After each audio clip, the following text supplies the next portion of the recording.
હવે royal Stag દારૂ જોવા નથી મળતો, પણ 1968 ચપટા જૂનાગઢ શહેરની અંદર આવી ગયા હતા. બુટલેગરે ઓર્ડર પર લખાવી દીધો હતો, માલ પહોંચવાની તૈયારી હતી, પણ જૂનાગઢ LCB પોલીસ ત્યાં પહોંચી ગઈ, કેમ કે ઉપરથી ઓર્ડર હતો કે અત્યારે પ્રોબિશનની ડ્રાઈવ ચલાવવાની છે. કોઈપણ જગ્યાએ દારૂ દેખાય અથવા તમને જાણ થાય તો તરત તેની ધરપકડ કરો. આરોપી ફરાર થઈ ગયો હતો.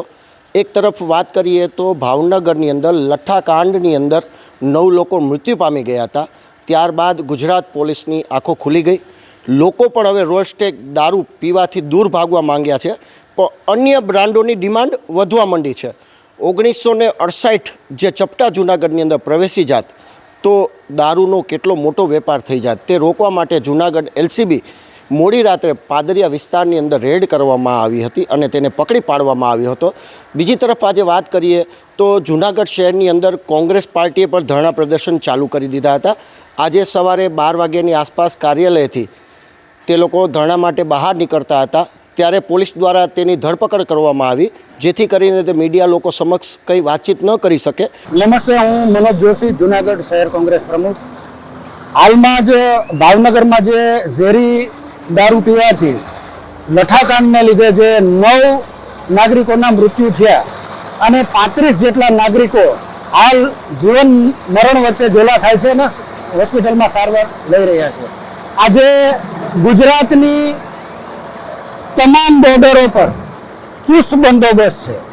એક ચકલી પણ ન ફરકી શકે આ રીતનું પોલીસ બંદોબસ્ત રાજ્ય સરકાર દ્વારા ગોઠવાયેલો હોવા છતાં કોની મહેરબાનીથી આટલી માત્રામાં છેક ભાવનગર સુધી દારૂ પહોંચ્યો, આ પણ એક તપાસનો વિષય છે. આમાં લઠ્ઠાકાંડમાં રાજ્યના ગૃહમંત્રીની સીધી જવાબદારી ફિક્સ થાય છે. ગૃહમંત્રીની બેદરકારી, એની પોલીસ તંત્ર પરની પકડ ક્યાંક ને ક્યાંક છૂટી ગઈ એવું સાબિત થાય છે. ક્યાંક ને ક્યાંક હપ્તાખોરીને લીધે આટલી માત્રામાં દારૂ ગુજરાતના તમામ જિલ્લાઓમાં પહોંચે છે. આ ગૃહ મંત્રાલયની ટોટલી ફેલ્યોર ગણી શકાય.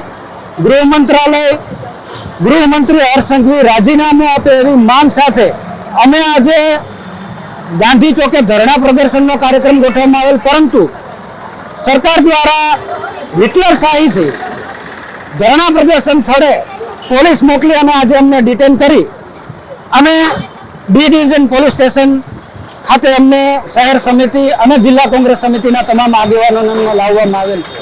આજે અમારી સ્પષ્ટ માંગ છે કે આવી એક ઘટના નહીં, ભૂતકાળમાં પણ અનેક આવી દારૂ પકડાવાની ઘટના બને છે.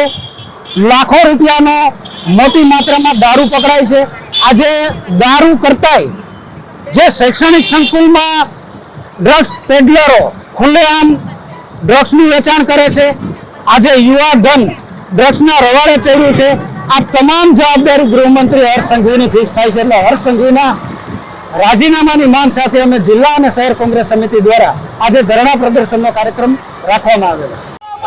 આ હર્ષ સંઘવીની તાનાશાહી છે અને આ હરગીજ સહન નહીં કરે આ ગુજરાતની જનતા.